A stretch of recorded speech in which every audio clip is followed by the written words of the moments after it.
লেখিকা মেঘাঞ্জনা রুদ্রর অসমাপ্ত অপেক্ষা। বিয়ের পরেও প্রাক্তন প্রেমিককে মনে রেখে কি আদৌ সংসারে মন দেওয়া যায়? স্বামী স্ত্রীর ব্যক্তিগত মুহূর্তে অতীতের স্মৃতি যখন এসে দোলা দিয়ে যায়, তখন না যায় বর্তমানকে গ্রহণ করা, আর না ফিরে পাওয়া যায় হারানো অতীতকে। এই যন্ত্রণা সহ্য করা যায় না, এর থেকে মুখ এড়িয়ে চলে যাওয়াও যায় না। লোকে হয়তো অনেক কিছু বলে, কিন্তু যে ভুক্তভোগী সেই জানে এর মর্মবেদনা। বেলা শেষের পড়ন্ত রোদটুকু গায়ে মেখে আনমনে ছাদে দাঁড়িয়ে এসবই ভাবছিল তৃষিতা। ফেব্রুয়ারির এই বিকেলে রোদের তাপটা বড় মিষ্টি লাগে, তাই সারাদিনের দম বন্ধ গুমোট পরিবেশ থেকে একটু স্বস্তির নিঃশ্বাস নেবার জন্য রোজ এই সময়টা নিয়ম করে ছাদে আসেও। সময় কাটানোর জন্য ছাদে কিছু গাছও লাগিয়েছে। বিকেল থেকে সন্ধ্যা নামার আগে পর্যন্ত সেগুলো নিয়েই চলে ওর নাড়াচাড়া। তবে আজকের পরিস্থিতি অন্যরকম। আজ এসে থেকেই একভাবে ছাদে দাঁড়িয়ে আছে তৃষিতা। উদাস নয়নজোড়া দেখলে যে কেউ বলে দেবে ওর শরীরটাই দত্তবাড়ির ছাদে থাকলেও মনটা আছে এখান থেকে বহু দূরে। অন্যান্য দিন ঘরে ফেরা পাখির দলের সাথেই ছাদ থেকে নেমে আসেও।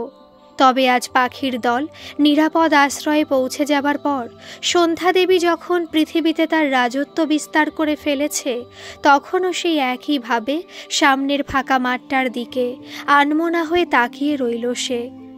এতক্ষণ সেখানে ছেলেরা ফুটবল খেলছিল, বৃদ্ধরা গল্প করছিল। এখন সেখানে বেশ কিছু প্রেমিক যুগল নিজেদের মতো সময় কাটাতে ব্যস্ত। রাস্তার হলদে আলোয় বড় সুন্দর লাগছে এইসব জুটিদের। ওদের দেখতে দেখতে চোখ থেকে দুফোঁটা উষ্ণ জল গাল বেয়ে নিচে নেমে গেল। সেই সাথে একটা দীর্ঘশ্বাস পড়ল। সন্ধ্যার পর এভাবে একা একা ছাদে দাঁড়িয়ে আছো কেন? আচমকা কারোর কথা শুনে চমকে ওঠে তৃষিতা। পাশে সৌগতকে দাঁড়িয়ে থাকতে দেখে একটু অবাক হয়। নিজের ভাবনাতে এতটাই বিভোর ছিল যে কখন সৌগত ছাদে এসেছে, ওর পাশে দাঁড়িয়েছে, তাও বুঝতেই পারেনি। শীতের মধ্যে এভাবে সোয়েটার ছাড়া দাঁড়িয়ে আছো? ঠান্ডা লেগে যাবে তো, আজ ঠান্ডাটা বেশ রয়েছে। বুঝতে পারিনি কখন এতটা সময় চলে গেছে। সামনের দিকে তাকিয়ে উত্তর দিল তৃষিতা। পরপরই একটা দীর্ঘশ্বাসের আওয়াজ শুনতে পেল ও। না তাকিয়েও বুঝতে পারল ওর মতো সৌগতও এখন সামনে রাস্তাটার দিকে তাকিয়ে রয়েছে। নিচে যাও, গায়ে সোয়েটার চাদর কিছু দাও। বলে চলে যেতে গিয়েও সৌগতকে দাঁড়িয়ে থাকতে দেখে প্রশ্ন করল, আপনি নিচে যাবেন না? তুমি যাও, আমি আসছি। তৃষিতা বুঝতে পারল সৌগত এখন সিগারেটের ধোঁয়ার সাথে সারাদিনের দুশ্চিন্তাগুলোকে ওড়াবে, তাই ওকে স্পেস দিতে নিচে চলে গেল। এদিকে ওর যাবার পথের দিকে উদাসভাবে তাকিয়ে থেকে সৌগত একটা গভীর শ্বাস ফেলল। রাতে শোবার জন্য বিছানা ঝাড়ছিল তৃষিতা। সৌগত ল্যাপটপে কিছু একটা কাজ করছিল। কাজ করতে করতে একবার তৃষিতাকে দেখে নিয়ে বলল, কাল বিকেলে তৈরি থেকো, এক জায়গায় যাব তোমাকে নিয়ে। সৌগতর কথা শুনে ওর দিকে ঘুরে তৃষিতা প্রশ্ন করে, কোথায় যেতে হবে আমাকে? ল্যাপটপে চোখ রেখে উত্তর দেয় সৌগত, সেটা তো গেলেই দেখতে পাবে। বিকেলে তৈরি থেকো, আমি 3:30 নাগাদ অফিস থেকে বাড়ি চলে এসে তোমাকে নিয়ে বেরোবো। তৃষিতা বুঝল সৌগত বলবে না কোথায় যাবে ওরা, তাই ও আর কিছু প্রশ্ন করল না। যেখানে যাবে সেটা কাল বিকেলেই দেখা যাবে, এখন আপাতত ঘুমানোর দরকার। সৌগত আর তৃষিতার বিয়ের প্রায় 1.5 বছর পেরিয়েছে, কিন্তু সম্পর্কে স্বাভাবিকতা নেই। পরিবার থেকে সম্বন্ধ করে বিয়ে, প্রস্তাব প্রথমে সৌগতর বাড়ি থেকেই এসেছিল। সৌগতকে তৃষিতার বাবা মা চিনত, কাছাকাছি বাড়ি, তাই ওনারাও আপত্তি করেননি। আপত্তি ছিল না সৌগতর বাবা মায়েরও, তাই ছেলের কথাতে তৃষিতাকে এক দেখাতেই পুত্রবধূ করে নিয়ে যাবার সিদ্ধান্ত নিয়েছিল।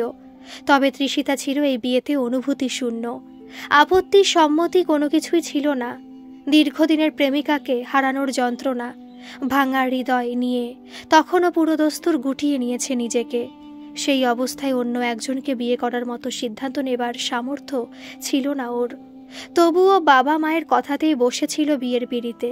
অবশ্য এক্ষেত্রে সৌগতও ওকে ভরসা দিয়েছিল, কোনোদিন ওর ওপর সম্পর্কটাকে জোর করে চাপিয়ে দেবে না, ওর যতদিন ইচ্ছে ও সময় নিতে পারে।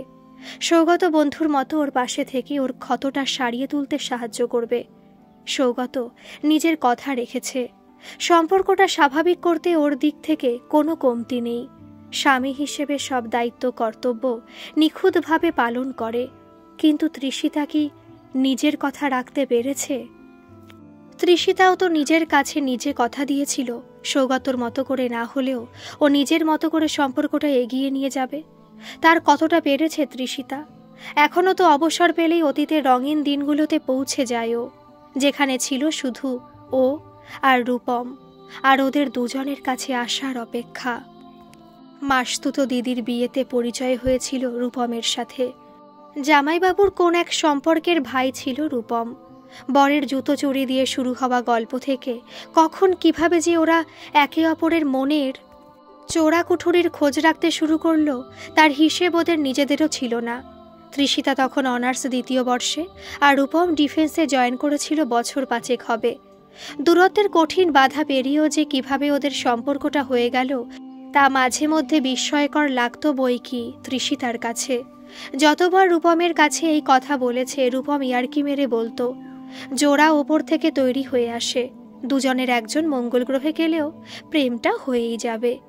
তৃষিতা ওর কথায় হাসত, উপলব্ধি করত রূপমের এই বাচনভঙ্গি, ঠোঁটের কোণের মুচকি হাসি, এগুলোই আসলে দূরত্বের ব্যবধানের ঊর্ধ্বে গিয়ে রূপমের প্রতি ওর মনটাকে শক্ত করে বেঁধে রেখেছে। সারা দিনের অপেক্ষার প্রহর শেষে ঠিক রাত 11:10 রূপমের একটা ফোন কলের জন্য মরিয়া হয়ে থাকতে থাকতে যখন তৃষিতার মনে হতো লং ডিস্টেন্স রিলেশনশিপ আসলে ভীষণ কষ্টের, ঠিক তখনই রূপমের ফোনটা আসতো। আর ফোনের ওপাশ থেকে রূপম যখন গম্ভীর স্বরে বউ বলে ডাকত, তখন যোজন যোজন দূরে থাকা সত্ত্বেও তৃষিতার গালজোড়া উষ্ণ হয়ে উঠত। মনে হতো ও যেন রূপমের কাঁধে মাথা রেখে ওর কথা শুনছে। 10 মিনিটের ফোন কলে কথা তেমন কিছুই হতো না, শুধু ফিরে আসার দিন গোনা হতো। তবুও ওই ফোন কলটাই যেন পরের দিনের অপেক্ষার জন্য শক্তি দিয়ে যেত। তা বলে রোজই যে কথা হতো তাও না, এমনও কিছু দিন গেছে 2 দিন 3 দিন অপেক্ষা করার পরেও একটা ফোন আসেনি রূপমের থেকে। মনটা যখন দুশ্চিন্তায় কাটা হয়ে আছে, তখন হয়তো অসময়ে কাঙ্ক্ষিত নাম্বারটা ফোনের স্ক্রিনে বেজে উঠেছে।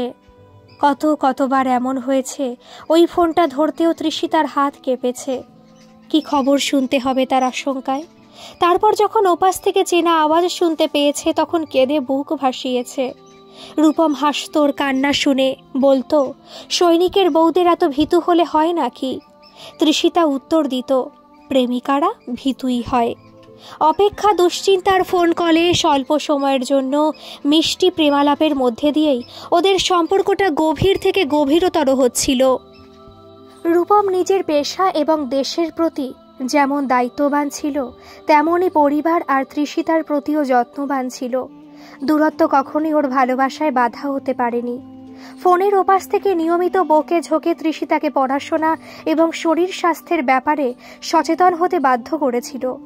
যে তৃষিতা সকাল 8:30টার আগে বিছানা ছাড়তে পারত না, মায়ের কাছে হাজারটা বকা শুনত, রূপম যে কিভাবে সেই মেয়েটাকে ভরে উঠে প্রাণায়াম অভ্যেস করা ধরিয়েছিল তা রূপমই জানে। তৃষিতা শুধু জানত ওর গলায় একটা ম্যাজিক আছে। যখন ও তৃষিতাকে কিছু করতে বলে, তৃষিতা না চাইলেও সেটা কিভাবে যেন করে ফেলে। একটা আবেশ ঘিরে থাকতো তৃষিতাকে সব সময়। কথায় আছে, প্রেম মানুষকে কখনো হাসায়, কখনো কাঁদায়, তো কখনো ভাসায়। তৃষিতাও প্রেম করেছিল, ওর ক্ষেত্রেও প্রেমের নিত্যতা সূত্রের কোনো ব্যতিক্রম ছিল না। রূপমের জন্য অপেক্ষা করতে করতে কত রাত চোখের জল ফেলেছে তা রাতের অন্ধকার জানে, আর জানে ওর মাথার বালিশটা। সেই রাতগুলোতে কখনো মিশে থাকতো দুশ্চিন্তা, ভয়। এই বুঝি কিছু হলো। সীমান্তে গণ্ডগোল শুনলেই বুক কাঁপতো মেয়েটার। স্বর্গের কোনো দেবদেবী তখন বাকি থাকতো না যাকে ও স্মরণ করতো না।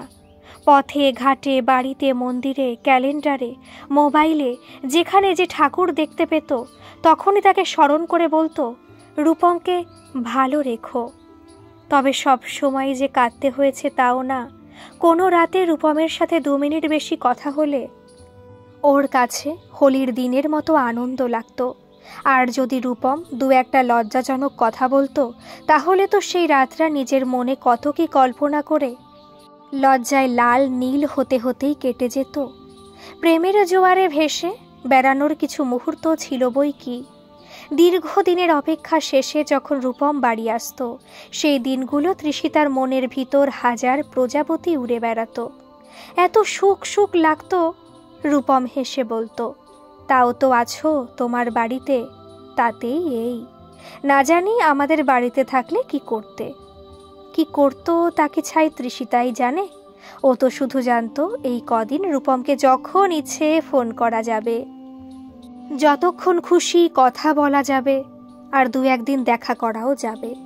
রূপম আর তৃষিতার বাড়ি খুব দূরে না হলেও খুব কাছেও ছিল না। তার মধ্যে তৃষিতার কলেজ, পড়াশোনা এসবের জন্য চাইলেও এই সময়টাতে রোজ দেখা করা যেত না। এর মধ্যে সব থেকে বড় সমস্যা ছিল তৃষিতার বাড়িতে ওদের সম্পর্কের ব্যাপারে কিছু জানতো না। তৃষিতা ঠিক করেছিল গ্রাজুয়েশন শেষ করে বাড়িতে বলবে। রূপমও সায় দিয়েছিল তাতে। তাই বাড়ির লোককে লুকিয়ে রোজ মেলামেশা সম্ভব হতো না। তবে যেদিন ওদের দেখা হতো, সেদিন তৃষিতার কাছে অসময়ে দুর্গাপুজোর মতো আনন্দ লাগতো। আর প্রত্যেকবারই রূপমের শক্ত বুকে মাথা রেখে চোখের জল ফেলতো মেয়েটা। অপেক্ষা ভয় কাটিয়ে তাকে কাছে পাওয়ার আনন্দে না চাইতেও চোখে জলটা এসেই যেত। রূপম বাধা দিত না, শুধু অভিনব কৌশলে সেই চোখের জলটা মুছিয়ে দিত। তৃষিতা লজ্জায় রাঙা হয়ে যেত ওর কাজে। রূপম হেসে ওকে শক্ত করে বাহু বন্ধনীতে আবদ্ধ করত। আর ওই শক্ত বাঁধনে বন্দি থেকে তৃষিতা ভেসে যেত এক অন্য দুনিয়ায়। আহা প্রেম! অতীতের কথা ভাবতে ভাবতে 2 চোখ থেকে ফোঁটায় ফোঁটায় জল গড়িয়ে পড়ছিল বালিশের ওপর। নিঃশব্দে কান্নার আওয়াজ পাশের মানুষটা না পেলেও উপলব্ধি করতে পারছিল মেয়েটার মনে এই মুহূর্তে কি চলছে। তাই অন্ধকারে দৃষ্টি রেখেই বলল, ঘুমিয়ে যাও, অনেক রাত হলো। তৃষিতা কথাটা শুনতে পেল, কিন্তু কিছু বলল না। রাত যে হয়েছে তা তো তৃষিতাও জানে। ঘুমোতে তো ও নিজেও চায়, কিন্তু অতীত যে রাতের আধারে বিচরণ করতে বেশি ভালোবাসে। তৃষিতা নিরুপায়, অতীতকে যেও ফেরাতে পারে না। পরের দিন দুপুরবেলা তৃষিতা তখন সবে খেয়ে দিয়ে একটু শুয়েছে। অমন সময় সৌগত অফিস থেকে ফিরে এলো। এসে তৃষিতাকে শুয়ে থাকতে দেখে বলল, এখনো তৈরি হওনি তুমি? আমরা আজ বেরোবো বলেছিলাম যে তোমাকে। গতরাতে অতীতের পাতা হাতড়াতে হাতড়াতে প্রায় ভোর হয়ে গিয়েছিল তৃষিতার 2 চোখে ঘুম নামতে। তার মধ্যে কান্নাকাটি করেছিল বলে মাথাটাও ব্যথা করছিল সকাল থেকেই। তাই এখন একটু শুয়ে ঘুমোতে চাইছিল। তাই সৌগতকে বলল, আমাকে যেতেই হবে, আপনি একা যান না, আমার আসলে শরীরটা খুব একটা ভালো লাগছে না। তৃষিতা যে কাল সারা রাত না ঘুমিয়ে চোখের জল ফেলে কাটিয়েছে, তা সকালে ওর ফোলা ফোলা লাল চোখ দেখেই বুঝেছিল সৌগত। ওরও ইচ্ছে ছিল না তৃষিতাকে জোর করার, কিন্তু ওর যে অন্য উদ্দেশ্য আছে, তা না চাইতেও তৃষিতাকে জোর করতেই হলো। হ্যাঁ, তোমাকেও যেতে হবে, বলতে পারো তোমার জন্যই যাওয়া। তাই দেরি না করে উঠে পড়ো আর রেডি হয়ে নাও। কথাগুলো বলেই অফিসের জামা প্যান্ট পাল্টাতে চলে গেল সে। তৃষিতা আর কি করে, এক প্রকার বাধ্য হয়ে রেডি হতে হলো তাকে। নয়তো আজকের দিনে তার কোথাও যাবার বিন্দুমাত্র ইচ্ছে ছিল না। তৃষিতা রেডি হয়ে যাবার পর সৌগত ঘরে এলো। সবুজ সিল্কের শাড়িতে তৃষিতাকে ভারী সুন্দর লাগছে, ঠিক যেন বসন্তের কিশলয়। কোনো সাজসজ্জা নেই মেয়েটার চোখে মুখে, ভীষণ মলিন মুখশ্রী। তাও যেন সৌগত চোখ ফেরাতে পারছিল না এই বিষণ্ণতার প্রতিমূর্তির ওপর থেকে। নিজের মনে স্বগতোক্তি করল, তোমার বিষণ্ণ রূপটাও নজর কাড়ে, না জানি হাসলে তোমাকে কত সুন্দর লাগবে। কথাটা ভেবে একটা দীর্ঘশ্বাস ফেলল। এই মেয়েটা কি কোনোদিন ওর জন্য একটুও হাসবে না? তৃষিতাকে নিয়ে সৌগত গঙ্গার ঘাটে এসেছে। আজ 14ই ফেব্রুয়ারি, ভ্যালেন্টাইন্স ডে, প্রেম সপ্তাহের শেষ দিন। এই কদিন রাস্তাঘাটে, রেস্টুরেন্টে, শপিং মলে, সিনেমা হলে সর্বত্র প্রেমিক প্রেমিকাদের বিচরণ ছিল। আজ সংখ্যাটা আরও বেশি। বিগত দিনগুলোতে শুধু ইয়াং জেনারেশনকে বেশি চোখে পড়লেও আজ বিভিন্ন বয়সের জুটিদের চোখে পড়ছে। তৃষিতা দাঁড়িয়ে দাঁড়িয়ে এসবই দেখছিল। পথে বেরিয়ে থেকে বিভিন্ন বয়সের মানুষকে তার মনের মানুষের সাথে ঘুরতে দেখে না চাইতেও বুকের ভেতরটা চিনচিন করে উঠছিল। খুব বেশিক্ষণ অপেক্ষা করতে হলো না, এর মধ্যেই সৌগত একটা নৌকা নিয়ে হাজির হলো। এই সময় ও নৌকা কোথা থেকে জোগাড় করলো তা তৃষিতা বুঝতে পারল না। শুধু সৌগত ডাকে চুপচাপ গিয়ে নৌকায় উঠল। ও উঠে বসতেই মাঝি দাঁড় টানতে শুরু করলো। গঙ্গার শীতল হাওয়ায় মনটা শান্ত হবার পরিবর্তে আরো ভারী হয়ে উঠল। না চাইতেও কেঁদে ফেলল ও। ওকে কাঁদতে দেখে সৌগতর খারাপ লাগলেও কিছু বলল না, কাঁদতে দিল ওকে। বুকটা তো নিজেরও ভীষণ ভারী লাগছে, তাই তাকিয়ে রইল দূর আকাশের পানে। বেশ অনেকটা সময় কেটে যাবার পরও যখন তৃষিতার কান্না থামল না, তখন সৌগত আলতো করে ওর মাথায় নিজের হাতটা রাখল। এতে তৃষিতা ফুপিয়ে উঠে বলল, আজ ওর জন্মদিন ছিল। এতক্ষণের জমাট বাঁধা মন খারাপটা অশ্রু হয়ে নেমে এলো সৌগতর চোখ থেকে। কে বলে পুরুষ মানুষ কাঁদে না? প্রিয় মানুষের জন্য সবাই কাঁদে, সে পুরুষ হোক বা নারী। কেউ সামনে কাঁদে তো কেউ গোপনে, কিন্তু কাঁদে সবাই। নিজের চোখের জলটা মুছল না সৌগত, বয়ে যেতে দিল অশ্রুধারা। শ্বাস টেনে বলল, জানি ও আমারও খুব কাছের মানুষ ছিল। তৃষিতার কান্নার বেগ বাড়ল। ভগবান কেন এত নিষ্ঠুর বলতে পারেন? কেন ওকে আমার কাছ থেকে কেড়ে নিল? কি ক্ষতি করেছিলাম আমরা যে আমাদের এভাবে আলাদা করে দিল? ও তো কোনোদিন কারোর কোনো ক্ষতি করেনি, উল্টে ও তো দেশের জন্য, মানুষের জন্য কাজ করতে গিয়েছিল। তাহলে কেন ওকে ভগবান এভাবে নিয়ে নিল? আকাশপানে তাকিয়ে সৌগত উত্তর দিল, ও দেশের জন্য, মানুষের জন্য কাজ করতে গিয়েছিল তৃষিতা। ও নিজের জীবন ভারত মায়ের জন্য উৎসর্গ করেছিল। ও তোমার আমার মতো সাধারণ ছিল না, ও বীর ছিল। তা ভুলে যাচ্ছ কেন? তৃষিতা ফুপিয়ে ফুপিয়ে বলল, ও কেন সাধারণ হলো না? তাহলে তো আজ ও আমাদের সাথে থাকতো, তাহলে তো আজ আমাদের একটা অন্যরকম গল্প হতে পারত। এই কথার পর সহসাই সৌগত কিছু বলতে পারল না। একটু সময় নিয়ে উত্তর দিল, সবাই যদি সাধারণ হয় তবে কি করে চলবে বলো? ও যদি আমাদের মতো সাধারণ হতো তবে কি আজ আমরা এত নিশ্চিন্তে এখানে থাকতে পারতাম? দেশের সীমান্তে ওদের মতো অসাধারণ মানুষগুলো শীত, গ্রীষ্ম, বর্ষার মতো প্রাকৃতিক প্রতিকূলতা উপেক্ষা করে বহিরাগত শত্রুর সামনে প্রাচীরের মতো নির্ভীকভাবে দাঁড়িয়ে আছে বলেই তো আমাদের মতো সাধারণ মানুষগুলো এখানে নিশ্চিন্তে উৎসব পালন করতে পারছি, শান্তিতে ঘুমোতে পারছি। ওরা সাধারণ হলে আমাদের জীবনটা যে দুর্বিষহ হয়ে যেত। কিছুক্ষণ দুজনের মধ্যে নীরবতা বিরাজ করল। তারপর সে নীরবতা ভেঙে তৃষিতাই বলল, জানেন, ও আমাকে আজকের দিনেই প্রথমবার ভালোবাসি কথাটা বলেছিল। 2018 সাল তখন। আজকের দিনে সকালেও হঠাৎ করে আমাকে মেসেজ করে বলল আজ বিকেলে আমার সাথে দেখা করবে। কলেজ থেকে যেন একটু তাড়াতাড়ি বেরোই। আমি ওর কথা শুনে একটু অবাক হলাম, যদিও তখন ফোনে আমাদের সম্পর্ক বেশ ভালোই এগিয়েছে, কিন্তু সামনাসামনি সেইভাবে কথা হয়নি। তাই হঠাৎ দেখা করে কি বলবে বুঝতে পারছিলাম না। এইদিকে আবার ভ্যালেন্টাইন্স ডে, তবুও বান্ধবীদের চোখ ফাঁকিয়ে দিয়ে ওর সাথে দেখা করতে গেলাম। সেবারেও আমরা গঙ্গার ঘাটেই দেখা করেছিলাম, প্রিন্সেপ ঘাটে। এমনি নর্মাল কথা হচ্ছিল, হুট করে ও বলে বসলো, আমার মনে হচ্ছে আমি তোমাকে ভালোবেসে ফেলেছি। সারাদিনের শেষে তোমার সাথে একটু কথা না হলে ফাঁকা ফাঁকা লাগে, তুমি আমার অভ্যেস হয়ে গেছো। ওই মুহূর্তে ওর কথাগুলো শুনে আমার ভেতর কি হচ্ছিল বলে বোঝাতে পারবো না। ভালো তো আমিও বেসেছিলাম, কিন্তু ও যে অত তাড়াতাড়ি ওইভাবে ভালোবাসার কথা বলে দিতে পারে তা কখনো ভাবিনি। সেদিনই কথায় কথায় বলেছিল ওর জন্মদিন আজকের দিনে। একটা হালকা শ্বাস ফেলে কিছুক্ষণের জন্য থামল তৃষিতা। ওর দৃষ্টি তখন সামনের দিকে। গঙ্গার জলে তখন পড়ন্ত সূর্যের হলদে আলো চিকচিক করছে। সেদিকে তাকিয়ে থেকে আবার বলতে শুরু করলো, 2019 সালে যখন আজকের দিনে পুলওয়ামায় অ্যাটাক হলো, তখন ওর পোস্টিং আসামে ছিল। সে রাতে ওর ফোন পেয়ে আমি শুধু কেঁদেছি, কোনো কথা বলতে পারিনি। আর ভগবানকে হাজারবার ধন্যবাদ দিয়েছি ওকে সুরক্ষিত রাখার জন্য। কিন্তু ও উল্টে আমাকে বলেছে একজন সৈনিকের ক্ষেত্রে নিজের দেশের জন্য প্রাণ দিতে পারাটা নাকি সব থেকে গর্বের।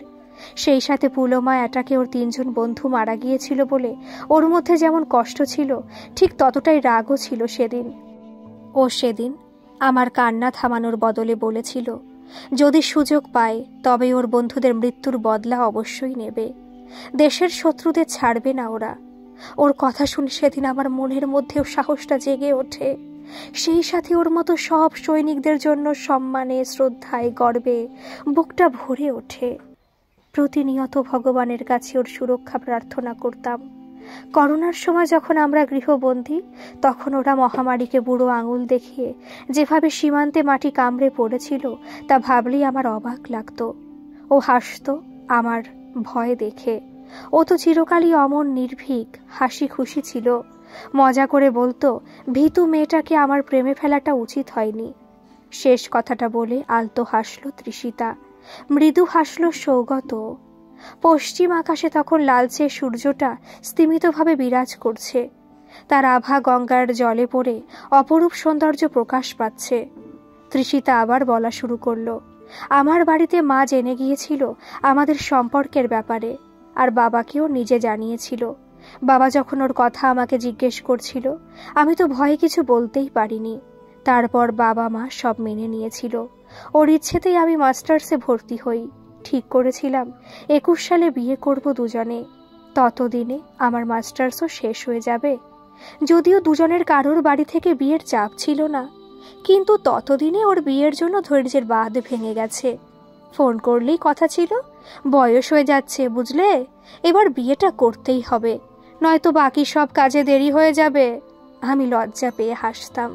ঠিক করেছিলাম ফেব্রুয়ারি মাসে রেজিস্ট্রি ম্যারেজ করে রাখবো আর বিয়েটা করব পরের মাঘ ফাল্গুনে। ওর সে বছর ফেব্রুয়ারিতে বাড়ি আসার কথা ছিল, তাই আমি বলেছিলাম ওর জন্মদিনে মানে 14ই ফেব্রুয়ারি রেজিস্ট্রি করব। একসাথে অনেকগুলো দিন স্মরণীয় হয়ে থাকবে আমাদের জীবনে। ওর জন্মদিন, ওর আমাকে প্রথম ভালোবাসি বলার দিন, প্রেম দিবস আর আমাদের আইনত বিয়ে। শুনেও হেসে বলেছিল, বাহ, তাহলে একটা কেকে আর একটা গিফটেই কাজ হয়ে যাবে। আলাদা আলাদা গিফট কিনতে হবে না, আর আলাদা আলাদা দিনও মনে রাখতে হবে না। বিশাল একটা ঝামেলা এতগুলো দিন মনে রাখা। ওর কথা শুনে সেদিন খুব হেসেছিলাম। এর মধ্যেই হুট করে ওর পোস্টিং হলো লাদাখে। ওখানে নেটওয়ার্ক সমস্যা ছিল ভীষণ, রোজ কথা হতো না। যেদিন লাস্ট কথা হলো সেদিনও বলল ও 1 সপ্তাহ আগেই বাড়ি আসবে, এসে রেজিস্ট্রার অফিসে যাবে, এবার একদম বউ নিয়ে ঘরে ঢুকবে। ভীষণ লজ্জা পেয়েছিলাম ওর কথাতে। সেই সাথে ওর ফিরে আসার খুশিও ছিল। সেবার প্রায় 4 মাস পর বাড়ি আসার কথা ছিল ওর। কথাগুলো বলতে বলতেই গলাটা কেঁপে উঠল তৃষিতার। দমিয়ে রাখা কান্নাটা কণ্ঠে চেপে বসল। 4 দিন পর ওর ফোনটা রিসিভ হলো। এতদিন অসংখ্যবার চেষ্টা করেছি, পাইনি। সেদিন ফোনটা রিসিভ হওয়ার পর ওর গলা থেকে বউ ডাকটা শুনতে পাইনি। পরিবর্তে অন্য একজন বলল, ও নাকি আর নেই, জঙ্গিদের সঙ্গে লড়াইয়ে। তৃষিতার কান্নার বাঁধ ভেঙেছে ততক্ষণে। সৌগতর চোখ থেকেও কয়েক ফোঁটা অশ্রু ঝরে পড়ল। শ্লেষা জড়িত কণ্ঠেই বলল, আমরা একই স্কুল কলেজ থেকে পড়াশোনা করেছি। আমার বন্ধু ছিল রূপম, খুব মিশুকে স্বভাবের ছেলে ছিল। খেলাধুলা পড়াশোনাতেও খুব ভালো ছিল। কলেজের পর ও ডিফেন্সে জয়েন করে, আর আমি চাকরির চেষ্টা করতে থাকি। ওই সময় থেকে যোগাযোগ একেবারে কমে যায়। তারপর হুট করে 4-5 বছর পর দেখা হয় আমাদের লোকাল বাস স্ট্যান্ডে। ও এখানে কেন জানতে চাইলে বলে এখানে ওর প্রেমিকার বাড়ি, তার সাথে দেখা করতে এসেছে। আমাকে বলে কিছুক্ষণ অপেক্ষা করতে, ওর প্রেমিকার সাথে পরিচয় করিয়ে দেবে। এরপর তোমার সাথে পরিচয় করিয়ে দিল। একই এলাকায় বাড়ি হলেও তোমাকে তার আগে আমি দেখেছি বলে মনে পড়ে না। আমার পড়াশোনা, বেড়ে ওঠা সবই মামার বাড়ি থেকে, মানে রূপমদের ওখান থেকে, তাই তোমাকে চিনতাম না সেভাবে। রূপমের সূত্র ধরেই পরিচয় তোমার সাথে। সেবার দেখা হবার পর আবার ফোন নম্বর এক্সচেঞ্জ হয় আমাদের মধ্যে। এরপর থেকে রূপম ছুটিতে বাড়ি এলেই আমরা পুরনো বন্ধুরা দেখা করতাম একটা দিন। সব ঠিকঠাক চলছিল। যেবার শেষবার বাড়ি এলো সেবার সবাই রূপমকে ধরলাম কবে বিয়ে বাড়ি খাচ্ছি তার জন্য। ও বলল খুব শীঘ্রই বিয়ে করবে, পরের বার এসে রেজিস্ট্রি করার ইচ্ছে আছে। আমরা খুব খুশি হয়েছিলাম শুনে। তারপরও ফিরে এলো, আর যখন এলো কথাগুলো শেষ করতে পারল না সৌগত। গলাটা ধরে এলো প্রিয় বন্ধুর কথা ভেবে। তৃষিতা কাঁদতে কাঁদতেই বলল, ও আমাকে কথা দিয়েছিল খুব তাড়াতাড়ি ফিরবে, কিন্তু এইভাবে ফিরবে তা বলেনি। ওর ওর তো এভাবে ফেরার কথা ছিল না। ওর তো ফিরে রেজিস্ট্রি অফিসে যাবার কথা ছিল। ও তো কথা রাখেনি। কথা রাখেনি। আমার অপেক্ষার দাম দেয়নি ও সব সময় বলতো অপেক্ষার ফল মিষ্টি হয়, তবে আমার অপেক্ষার ফল এমন বিষাক্ত হলো কেন? কেন ভগবান এভাবে আমার স্বপ্নগুলো ভেঙে দিল? কেন আমাকে ওর সাথে সুখী হতে দিল না? আমার খুব ইচ্ছে ছিল ওর নামের সিঁদুরে সিঁথি রাঙাবো, সারা জীবনের জন্য নিজের নামের সাথে ওর নামটা জড়াবো। সেসব সত্যি হলো না। ও সব সময় বলতো সৈনিকের স্ত্রীদের আলাদাই মর্যাদা আছে। আমার সেই মর্যাদায় বাঁচা হলো না, কারণ প্রেমিকাদের যে সমাজ সেই চোখে দেখে না। অথচ প্রেমিকা আর স্ত্রীর হৃদয় কি আলাদা? দুজনের হৃদয়েই তো প্রিয় মানুষের জন্য প্রেম, ভালোবাসা, প্রার্থনা থাকে। তবে এই দ্বিচারিতা কেন? কাঁদতে কাঁদতে গলা ধরে গেছে মেয়েটার। গলায় জোর নেই বললেই চলে, তবু স্তিমিত কণ্ঠে বলতে থাকলো, ও আমার কাছে না ফিরলেও আমি ওর কাছে গিয়েছিলাম সেদিন। দূর থেকে দেখেছিলাম ওর মুখটা। দু চোখের পাতা মেলে ও একবারের জন্য আমার দিকে চায়নি। অথচ ও বলেছিল ফিরে এসে আমাদের শুভ দৃষ্টি হবে। জানেন, সেদিন গঙ্গার জলে যখন ওর শেষ অস্তিত্বটুকু চিরদিনের জন্য দুনিয়া থেকে হারিয়ে গেল, তখন এই গঙ্গার ঘাটে বসে আমি ওর জন্য অপেক্ষা করেছি যদিও ফিরে আসে। কিন্তু ও ফিরে আসেনি। আমাদেরও আর একসাথে গঙ্গার বুকে ভেসে বেড়ানো হয়নি। ও একাই মা গঙ্গার মাঝে বিলীন হয়ে গেছে। তার দুদিন পরেই ছিল 14ই ফেব্রুয়ারি। ভাগ্যের কি নির্মম পরিহাস দেখুন। একজন শহীদের স্ত্রী, এই পরিচয়ও আমার বাঁচা হলো না। জীবন আমাদের দুজনের সাথে এমন নিষ্ঠুরতা না করলেও পারত। তৃষিতার এই কান্না থামার নয়। একজন বিধ্বস্ত প্রেমিকার অন্তরের কষ্ট এত সহজে লাঘব হয় না। আমি কখনোই বিয়ে করতে চাইনি। সারা জীবন ওর স্মৃতি আগলেই থাকতে চেয়েছি, কিন্তু বাবা মায়ের মুখ চেয়ে এই সম্পর্কে জড়াতে হয়েছে। তাও হয়তো জড়াতাম না, কিন্তু আপনি যখন ভরসা দিলেন তখন এক প্রকার বাধ্য হলাম এই সম্পর্কে জড়াতে। আপনার ওপর খুব রাগ হয়েছিল। আপনি তোর বন্ধু ছিলেন, সব জেনে শুনেও কিভাবে আপনি এ প্রস্তাব রাখতে পারেন? কিন্তু বাবা মায়ের চাপে ওদের চিন্তা কম করতেই বাধ্য হয়ে বিয়ে করি। আমি মিথ্যা বলছি না। বিয়ের পর আপনার সম্পর্কে যে ভুল ধারণা ছিল তা দূর হয়ে যায়। আপনার জায়গায় অন্য কেউ হলে হয়তো আমার ভাগ্যে আরও কষ্ট ছিল। বিশ্বাস করুন, আমি প্রতিদিন চেষ্টা করি সম্পর্কটা সহজ করতে, কিন্তু আমি পারি না। যখনই আমি এগোনোর চেষ্টা করি ওর কথা মনে পড়ে যায়। আমি ওকে ভুলতে পারি না। সত্যি বলতে আমি ওকে ভুলতে চাইও না। আপনি বলুন, অমন একজন মানুষকে কি আদৌ ভুলে যাওয়া যায়? ওকে ভুলে যাওয়ার অর্থ ভালোবাসাকে অপমান করা, নিজেকে ছোট করা। আমি কিভাবে তা করতে পারি? মাথা নিচু করে কাঁদতে থাকে তৃষিতা। সৌগত ওর হাত দুটো ধরে বলে, ওকে ভুলে যেতে কখনো বলেছি আমি তোমাকে? নাকি সম্পর্কটা নিয়ে কোনো জোর করেছি? আমি তোমাকে বলিওনি ওকে সরিয়ে আমাকে ভালোবাসতে। আমি শুধু বলেছি আমাকে তোমার খুব ভালো বন্ধু ভাবতে, যাকে তুমি মন খুলে সব কথা বলতে পারবে। এইটুকু কি খুব বেশি চাওয়া? রূপম তো আমারও খুব ভালো বন্ধু ছিল। ওকে ভুলবই বা কেন আমরা? ওকে মনের মধ্যে বাঁচিয়ে রাখবো বলেই তো ওর মনের মানুষটাকে বিয়ে করেছি, যাতে ও যাকে নিয়ে সুখী থাকতে চেয়েছিল, যাকে আগলে রাখত, ওর অবর্তমানে যেন কেউ সেই মানুষটাকে কষ্ট দিতে না পারে। তুমি ভালো থাকলে মনে হবে রূপমের আত্মা ও হয়তো শান্তি পাবে। তাই তোমাকে ভালো রাখার জন্যই বিয়ে করা, অন্য কোনো উদ্দেশ্য নেই। কাঁদতে কাঁদতে তৃষিতার দু চোখ ফুলে গেছে। শরীরটা ভীষণ দুর্বল লাগছে। ভেজা চোখে দেখতে থাকলো চারপাশটা। প্রকৃতি থেকে তখন সূর্যদেব বিদায় নিয়েছেন, কিন্তু আকাশে তখনও তার অস্তিত্ব রূপে লাল আলো ছড়িয়ে রয়েছে। নদীর জলেও তার ছায়া পড়ে জলটাও লাল বর্ণ ধারণ করেছে। সেদিকে তাকিয়ে থাকতে থাকতে তৃষিতার নিজেকে ওই গোধূলির আকাশটার মতো মনে হচ্ছিল, যার জীবন থেকে রূপম নামক সূর্যটা অস্ত গেলেও তার অস্তিত্ব লালিমা রূপে রয়ে গেছে। আর সৌগত যেন ওদের জীবনে ওই নদীটা, যে নিজের বুকে আকাশ আর সূর্যের খেলার প্রতিচ্ছবি ধারণ করে বয়ে চলেছে। জীবন আর প্রকৃতির মধ্যে কিছু কিছু ক্ষেত্রে অনেক সাদৃশ্য রয়েছে। একটা দীর্ঘশ্বাস পড়ল তৃষিতার বুক বেয়ে, নিজের মনকে প্রশ্ন করল, সূর্য হারিয়ে গেলেও আকাশ কি কখনো নদীতে মিশতে পারে, নাকি নদী আকাশের বুকে সূর্যের অভাব পূরণ করতে পারে? অনেকক্ষণ পর নিস্তেজ কণ্ঠে তৃষিতা বলল, যখনই ও বাড়ি আসতো ও প্রকৃতির কোলে থাকতে ভীষণ ভালোবাসত। যখন ও দূরে থাকতো, আমি মন খারাপ করলে আমাকে প্রায় ওই গানটা শোনাতো, ভালো আছি ভালো থেকো, আকাশের ঠিকানা চিঠি লিখো। গলাটা কেঁপে গেল তৃষিতার। নিজেকে সামলে নিয়ে বলল, আকাশের ঠিকানা আমি জানি না, তাই বোধহয় আমার ভালো থাকাও হয়নি। আর আমার নিঃস্ব হয়ে যাওয়ার খবর জানিয়ে ওকে চিঠি লেখাও হয়নি। তবুও চাই ও ভালো থাকুক।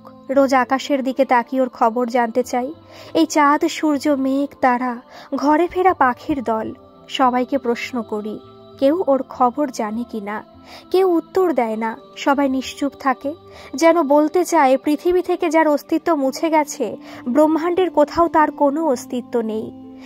মিছে মায়ায় আটকে থাকা, কিন্তু আমার মন মানতে চায় না। চিৎকার করে দুনিয়াকে শোনাতে ইচ্ছে করে, অমন একজন মানুষের অস্তিত্ব পৃথিবী থেকে মুছে গেলেও আমার মন থেকে মুছবে না। ও আমার মনে সবসময় বেঁচে থাকবে। চোখের কোণের জলটা আঙুল দিয়ে চেপে মুছে নিয়ে বলল, গঙ্গার বুকে যখন দুজন ভেসে বেড়াতাম, ও বলতো, যদি কখনো আমার কথা খুব মনে পড়ে তবে গঙ্গার বুকে ভেসে বেড়াবে। গঙ্গা আমাদের প্রেমে ডাক পিয়নের কাজ করবে। কতবার তারপর গঙ্গার বুকে একাই ভেসে বেরিয়েছি, আমার মনের সব কথা বলেছি গঙ্গাকে। গঙ্গা চুপচাপ বয়ে গেছে, আমার কষ্ট একাকিত্ব দূর করতে পারিনি। প্রতি বছর 14ই ফেব্রুয়ারি ফিরে আসে, কিন্তু ও আর ফিরে আসেনি। আমার অপেক্ষার অবসানও হয়নি। চোখের জলের সাথে একটা দীর্ঘশ্বাস ফেলে থামল তৃষিতা। সৌগত এতক্ষণ চুপচাপ তৃষিতার সব কথা শুনছিল। মেয়েটাকে কেঁদে মনের জমে থাকা কথাগুলো বলে একটু হালকা করতে চেয়েছিল।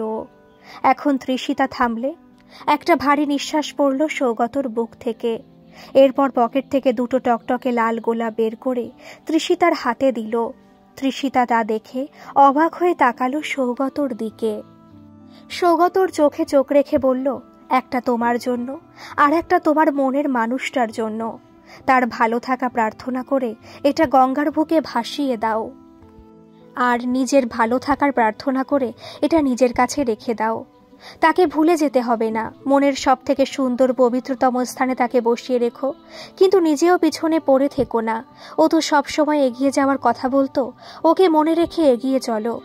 আমি তোমার পাশে আছি সবসময়, তোমাকে ভালো থাকতেই হবে। তোমার ভালো থাকাতেই রূপম ভালো থাকবে। বলো, ভালো থাকবে না তুমি? সৌগতর কথায় তৃষিতার দু চোখ জলে ভরে উঠল। ঘাড় নেড়ে বলল, ও ভালো থাকবে। সৌগত ও তৃষিতা দুজনে দুটি গোলাপ নিয়ে গঙ্গার জলে ভাসিয়ে দিল। সৌগত মনে মনে বলল, যদিও মৃত্যুর পরে মানুষের ভালো থাকা মন্দ থাকা বলে আদৌ কিছু হয় কিনা জানি না, কিন্তু তবুও প্রার্থনা করি তুই যেখানে থাকিস ভালো থাকিস রূপম। আর তৃষিতাকে ভালো রাখার দায়িত্ব আমার। আমি সর্বোচ্চ চেষ্টা করব ওকে ভালো রাখতে।